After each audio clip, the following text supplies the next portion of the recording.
सहनाववतु सहनौ भुनक्तु सह वीर्यं करवावहै तेजस्विनावधीतमस्तु मा विद्विषावहै। ओम शांति शांति शांति।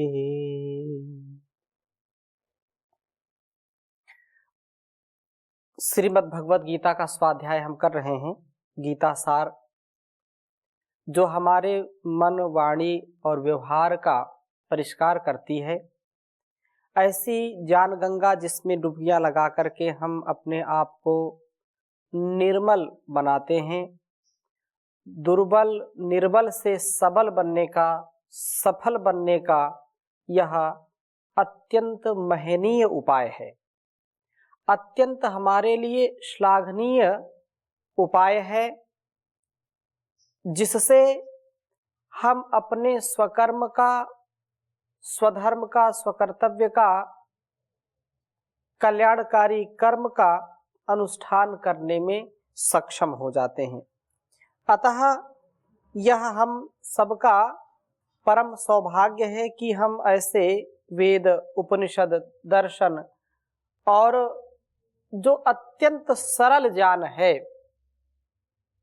गीता का ज्ञान जो घर घर और नगर नगर, शहर शहर सब प्रकार से, चाहे कोई वनवासी हो या नगरवासी हो, चाहे गृहस्थी हो, वानप्रस्थी हो, ब्रह्मचारी हो, कर्मचारी हो, जैसा जिस अवस्था में जिस कर्म को करने में हमको सदा उत्थान की प्राप्ति होती है, ऐसा स्वधर्म हमको यह गीता सार में सीखने को मिलता है। और ऐसा जो कर्म करता है वो कभी इससे अलिप्त नहीं, मतलब लिप्त नहीं रहता, अलिप्त सा रहता है।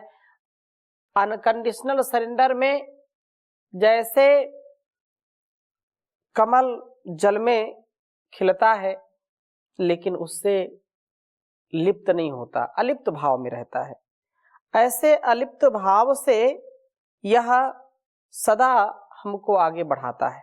अतः यहाँ हम चौथे अध्याय का स्वाध्याय कर रहे हैं और भगवान ने कहा था, जो हमने चर्चा की थी 13वें श्लोक में, चातुर्वर्ण्यम मया सृष्टम गुण कर्म विभागशः तस्य कर्तारमपि मां विद्यत अकर्तारमव्ययम् न मां कर्माणि लिप्यन्ति न मे कर्म फले स्पृहा इति मां यो अभिजानाति कर्मभिर्न सबध्यते। न मां कर्माणि लिप्यन्ति न मे कर्म फले स्पृहा इति माम यो अभिजानाति कर्मभिर्न सबध्यते। ये जो बात कही है, इस दृष्टि से हमको सदा समझना चाहिए कि हमारा जो जीवन है उस परमात्मा के द्वारा दिया गया है। इस ज्ञान से अपने जीवन को बहुत ही सरस हम बना सकते हैं, सरल बना सकते हैं। तो यहाँ यही बात कही कि जो व्यक्ति परम पिता परमेश्वर में आश्रित होकर के कर्म करता है, वह कभी भी फलासक्त नहीं होता है, विषयासक्त नहीं होता है। उसका ज्ञान विज्ञान महान होता है। तो यहाँ ये कहा कि मुझ योगेश्वर को कर्म भी लिपते नहीं, अर्थात शुभाशुभ जो फल हैं संसर्ग रूप मल से दूषित नहीं करते हैं। भाव यह है कि मेरे कर्म बंधन कारक नहीं होते, क्योंकि मेरी किसी कर्म फल के विषय में कोई इच्छा नहीं रहती। जो मुझे इस रूप में जानता है और तदनुसार व्यवहार करता है, उसके कर्म भी बंधन कारक नहीं होते। ऐसा ही कथन कहा है। और यह स्पष्ट हमको समझ लेना चाहिए कि हम उस परमपिता परमेश्वर के प्रतिरूप हैं। उसका जैसा सामर्थ्य है वैसा हमारा नहीं हो सकता है। वह सर्वव्यापक है, सर्वअंतर्यामी है, सर्व शक्तिमान है, सर्वज्ञ है। हम वैसे नहीं हो सकते, परंतु उसका जो गुण है वो हमारे में भी कुछ ना कुछ तो अवश्य हम उसको आत्मसात कर सकते हैं। दयालुता, न्यायकारिता और शक्तिमत्ता, यह तो कुछ ना कुछ हमारे अंदर भी होती ही होती है। हम ऐसा अपने आप को बना लें और अपने परम पिता, परम इष्ट, परम जो सखा हैं, परम जो हमारे उपास्य हैं, पूज्य हैं, स्तुत्य हैं, उनके लिए हम थोड़ा समय निकाल करके अपने कर्मों का समर्पण उनके सामने करें, उनके समक्ष करें। अहंकार न पालें। हम सभी कार्यों को करते हुए, जैसे ना माम कर्माणि लिम्पन्ति, जैसे परम पिता परमेश्वर सारे संसार, इस सारे ब्रह्मांड का भरण पोषण करते हैं, सभी प्रकार से उनका जो हम व्यवस्था का दिग्दर्शन कर रहे हैं, यहाँ छोटी सी चींटी से लेकर के बड़े से हाथी तक, एंट से लेकर के एलिफेंट तक, और इतने प्रकार की वनस्पतियां, औषधियां, फल फूल, ये सब जड़ चेतन उसी के निर्माण से हमको सुलभ हो रहे हैं। और यह जीवन और जगत का भी देने वाला वह परमात्मा है, लेकिन वह इससे लिप्त नहीं है, इससे अलिप्त है वह। तो हम भी इस संसार में होकर के अनेक कार्यों को करते हुए भी उसमें लिप्त ना हो, उस कर्म में आसक्त ना हो, उस व्यक्ति में, वस्तु में, स्थान में हमारा राग ना हो। हम वैराग्य पूर्वक, विवेक पूर्वक जीवन को जीने वाले बने। और इस प्रकार से ये बात कही। और 15वें श्लोक में कहा, एवं ज्ञात्वा कृतं कर्म पूर्वैरपि मुमुक्षुभिः कुरु कर्मैव तस्मात् त्वं पूर्वैः पूर्वतरं कृतम्। एवं ज्ञात्वा कृतं कर्म पूर्वैरपि मुमुक्षुभिः कुरु कर्मैव तस्मात् त्वं पूर्वैः पूर्वतरं कृतम्। ये कहा कि पूर्वैः, पूर्व काल के मुमुक्षुभिः, मुमुक्षुओं ने भी इस प्रकार से, एवं इस प्रकार से ज्ञात्वा जान करके ही कर्म कृतम, कर्म किया था। तस्मात्, इसलिए, त्वं तू पूर्वैः, पूर्वजों के द्वारा, पूर्वतरम कृतम, सदा के लिए किए जाने वाले कर्म, कर्मों को एव ही कुरु कर, इस प्रकार से ऐसे ही कर्म कर। और महाजनो येन गता स पंथा ऋषिणाम चरितम सत्यम, हमारे जो ऋषि मुनियों ने, जो हमारे महापुरुषों ने इस जीवन और जगत के उद्धार के लिए, इसके सुधार के लिए, इसके सुसंस्कार के लिए जो मार्ग दिखाया है, जो ज्ञान विज्ञान हमको बताया है, वैसा ही हम आचरण करें। क्योंकि जो कहते महाजनों ये गता स पंथ, वही पथ है जिसमें हमारे महापुरुष गए, जिस रास्ते से। ऋषियों का जो चरित्र है, ऋषियों का जो जीवन है, वह साक्षात हमारे लिए उपदेश है। जैसा उनके जीवन में उन्होंने जिया है, वैसा हम भी जिए तो हमारा जीवन भी ऋषि तुल्य हो जाएगा, ऋषि कल्प हो जाएगा। हम ऐसा जीवन जिएंगे, ऐसा संकल्प हम करें। तो ये बात कही कि पूर्वकालीन मुमुक्षुओं ने भी कर्म किया था, अतः उन पूर्व के लोगों का अनुसरण करता हुआ तू भी उसी प्रकार कर्म कर, जैसे उन्होंने प्राचीन काल में किया था। और इस प्रकार से तुझे कर्म से विरत होने या सांख्य मार्ग अपनाने की आवश्यकता नहीं है। हम ज्ञानपूर्वक कर्म करें, लेकिन उसमें आसक्त ना हो। और कर्म की बड़ी महिमा है, इसमें अलग अलग लोगों से पूछते हैं तो अलग अलग बातें कहते हैं। तो कभी कभी लगता है ये कर्म ठीक है, कभी लगता है नहीं ठीक है। कभी बोलते ऐसा कर्म करो, बोलता वैसा कर्म करो। कैसा कैसा कर्म करें? ऐसा वैसा कर्म करने से तो कभी भी व्यक्ति का उत्थान नहीं होगा। हम श्रेष्ठ कर्म करें, निष्काम कर्म करें, यही हमारे लिए उत्तम है। तो ये बात कही है, किम कर्मेति कवयो अप्यत्र मोहिताः तत्ते कर्म प्रवक्ष्यामि यज्जात्वा मोक्षसे शुभात्। किम कर्म किम अकर्मेति कवयो अपि अत्र मोहिताः तत्ते कर्म प्रवक्ष्यामि यज्जात्वा मोक्षसे अशुभात्। बहुत सुंदर बात कही भगवान ने कि कर्म क्या है, कर्म किमस्ति, कर्म क्या है, अकर्म किमस्ति, अकर्म क्या है, इति, इस प्रकार अत्र इसका निर्णय करने में कवयः, जो बुद्धिमान पुरुष हैं वे भी क्या हो जाते, मोहित हो जाते हैं।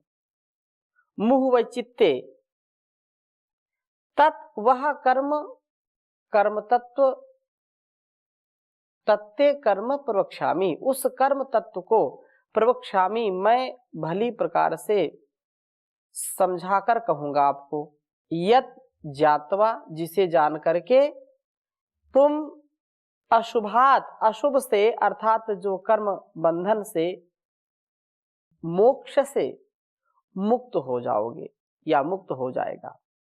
हे अर्जुन, इस सारे संसार में कर्म क्या है, अकर्म क्या है, इस विषय में बड़े बड़े विद्वानों का भी एक मत नहीं है, अलग अलग मत है, असमंजस है, और वो असमंजस में पड़ जाते हैं। इसलिए मैं ऐसा कर्म, जो कर्म सिद्धांत है, जो कर्म का स्वधर्म का मर्म है, जिसको जान करके वह अनुसरण करके तुम भी अशुभ से, अधर्म से, अन्याय से, अविद्या से, अभाव से, अंधकार से, अन्याय से मुक्त हो जाओगे। इस अशुभ से मुक्त हो जाओगे, यही अशुभता है। अशुभ क्या है, अविद्या। अशुभ क्या है, अज्ञान। अशुभ क्या है, अंधकार। अशुभ क्या है, अधर्म। अशुभ क्या है, अभाव। अशुभ क्या है, अन्याय। इनसे जब हम आगे बढ़ते जाते हैं इस अध्यात्म के मार्ग पर, ऋषि मार्ग पर, वेद मार्ग पर, गीता के बताए हुए मार्ग पर जब आगे बढ़ते चले जाते हैं, तो धीरे धीरे वो बातें समझ में आने लगती हैं जो हमको पहले नहीं समझ में आती थी कि ये बड़ा अच्छा कर्म है। बाद में लगता है ये तो ऐसा है, वैसा है। नित्य स्वाध्याय से, नित्य सत्संग से हमको अनेक प्रकार की जो उलझने होती, जो गफलत होती है, वह भी धीरे धीरे दूर हो जाती है। और आगे इसी विषय में कहा, कर्मणो ह्यापि बोधव्यम, बोधव्यम च विकर्मणः, अकर्मणश्च बोधव्यम गहना कर्मणो गतिः। कर्मणो ह्यपि बोधव्यम, बोधव्यम च विकर्मणः, अकर्मणश्च बोधव्यम गहना कर्मणो गति। गहना कर्मणो गति ही, इस प्रकार से ये कहा कि ये जो कर्म है इसकी गति बड़ी गहन है, गंभीर है। कर्म की गति गहन है, अर्थात इसको समझना परम आवश्यक है। कर्मणः, कर्म का भी बोधव्यम, उसका स्वरूप जानना चाहिए, और अकर्मणः, अकर्म का स्वरूप भी जानना चाहिए, तथा विकर्मणः, विकर्म का स्वरूप भी हमको जानना चाहिए, बोधव्यम। क्योंकि कर्मणः, कर्म की गति गहना, बड़ी गहन है, गंभीर है। तो कर्म की गति गहन है, दुर्विजय है, यह जानना आवश्यक है कि कर्म क्या है, और यह भी समझना चाहिए कि विकर्म क्या है, विपरीत कर्म क्या है, और यह भी समझ लेना चाहिए कि अकर्म अर्थात कर्म न करना भी क्या है। कुछ लोग इसको गलत अर्थ में लेते हैं, उनको यह जजमेंट नहीं होता कि वास्तव में इस पथ में चलने में हमको ज्यादा लाभ मिलेगा या इसमें। क्षणिक स्वार्थ की जहां स्थिति होती है कि तुरंत स्वार्थ में जो बंधे होते हैं वो स्वार्थ को देखते हैं, और इस प्रकार से जो कर्म का मर्म है उसको न समझ करके लोभ लालच में, संकीर्ण विचारधारा में आकर के फंस जाते हैं, जिससे दीर्घकालीन जो या दीर्घ काल तक जो चलने वाली साधना है कर्म की, वह चल नहीं पाती है, वह सामर्थ्य क्षीण हो जाता है। विपरीत कर्म करना भी हमारे लिए अत्यंत कष्टकारी है। जो अकर्म है बिल्कुल छोड़ देना, कुछ भी नहीं करना, यह भी बड़ा घातक है। इसलिए ये बड़ी गहन गति कही है। और 18वें श्लोक में भी बहुत सुंदर बात कही, कर्मण्य कर्म यह पश्येत अकर्मणि च कर्म यह सा बुद्धिमान मनुष्येषु सा युक्ता कृष्ण कर्म कृत। कर्मण्य कर्म यह पश्येत अकर्मणि च कर्म यह सा बुद्धिमान मनुष्येषु सा युक्ता कृष्ण कर्म कृत। कहा कि कर्मणि अकर्म अर्थात जो मनुष्य, यह जो मनुष्य, जो साधक, कर्मणि अर्थात जो कर्म है कर्म में, अकर्म पश्चेत अकर्म देखता है, च और यह जो अकर्मणि अकर्म में कर्म को देखता है, वह मनुष्येषु मनुष्यों में बुद्धिमान है, सह वह मुक्त योगी कृष्ण कर्मकृत समस्त कर्मों को करने वाला है। तो कहने का आशय यह है कि जो कर्म में अकर्म और अकर्म में कर्म देखता, वही सब मनुष्यों में ज्ञानी है, बुद्धिमान है, वही युक्त अर्थात योग जो है युक्त होकर के, योगमय होकर के, योग आरूढ़ होकर के समस्त संपूर्ण रूप से कर्मों का करने वाला होता है। और स्पष्ट थोड़ा समझ लेना चाहिए कि यहाँ यह बात समझ लेना है हमको कि कर्म क्या है, अकर्म क्या है एवं विकर्म क्या है। इस संबंध में गीता का स्पष्ट सिद्धांत क्या है। कर्म कांड के जो समर्थन मीमांसकों को इष्ट कर्म के रूप में यज्ञ याग आदि ही प्रतीत होते हैं, बाकी सभी विकर्म। और गीता का जो दृष्टिकोण इसमें जो है भिन्नता है, निष्काम कर्म योग का है गीता का, और गीता का यह दृष्टिकोण स्वीकार कर लेने पर अकर्म का भी अर्थ कर्म त्याग हो ही नहीं सकता। मनुष्य कर्म शून्य हो ही नहीं सकता। कैसे हो सकता है? जीवित रहने हेतु सोना उठना खाना पीना चलना बोलना ये सारे कार्य तो कर ही रहे हैं हम, और करना हमारी आवश्यकता है, हमारी विवशता भी है। तो यहां पर यह कहा कि यह सारे कार्य करने ही पड़ेंगे, चाहे वह कोई भी व्यक्ति हो, चाहे सन्यासी हो, ब्रह्मचारी हो, चाहे गृहस्थी हो, वानप्रस्थी हो, कोई भी हो, जिस आश्रम में, जिस अवस्था में, जिस वर्ण में, या ये कहें कि जहां पर सामाजिक व्यवस्था है, हम कहीं पर भी रहे, किसी भी परिस्थिति में रहें, हमको कर्म तो करना ही पड़ेगा। कर्म किए बिना हम रह नहीं सकते संसार में। यह वातावरण, यह देश समाज, यह धरती, आसमान, वायु, जल, गगन, अग्नि, ये सब हमारे ऊपर ऋण चढ़ा रहे हैं।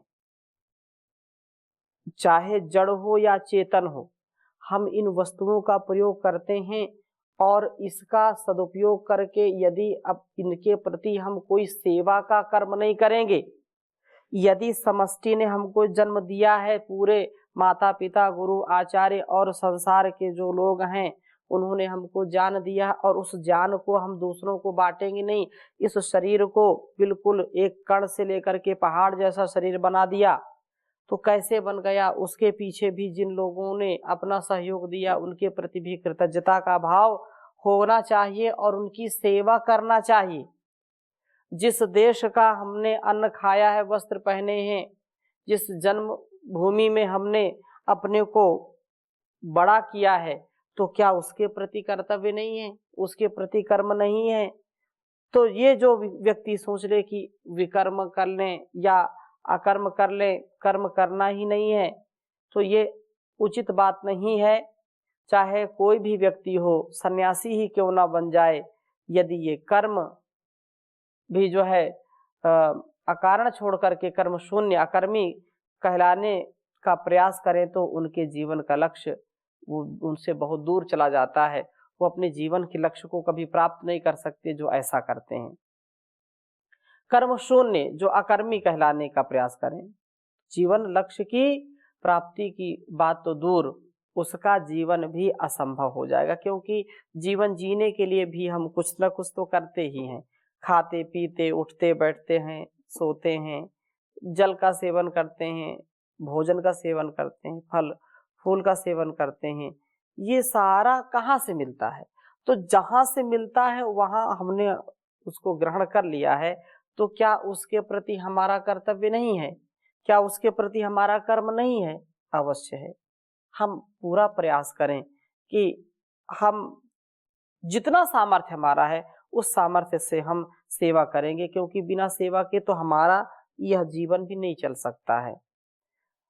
तो यहाँ आगे और कह रहे हैं कि आवश्यक शारीर कर्म एवं अपने कर्तव्य कर्म तो करने ही चाहिए, परंतु जो इन्हें छोड़ करके यह मानता है कि मेरी कर्म मैंने जो है कर्म छोड़ दिया है, अकर्म को तो कर्म ही समझता व्यक्ति, तो ऐसा उचित नहीं है। कर्म करते हुए भी अकर्म जैसा व्यवहार और अकर्म में भी विशेष कर्म का भाव हमको रखना चाहिए।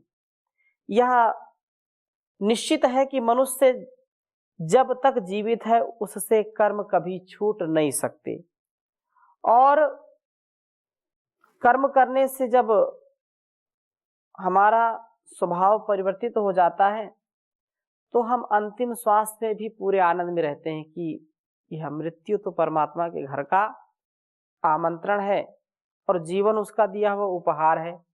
इसलिए कर्म फल की जो व्यवस्था है, कर्म तो करना है, अपने कर्म को कर करके फिर अपने घर जाए, अर्थात उस परमपिता परमेश्वर ने यहाँ भेजा है, तो हम भी अपने सद्कर्मों से, सद्व्यवहारों से, सद्धर्म से इस समाज का कल्याण करें और अपने अपने वर्ण आश्रम धर्म का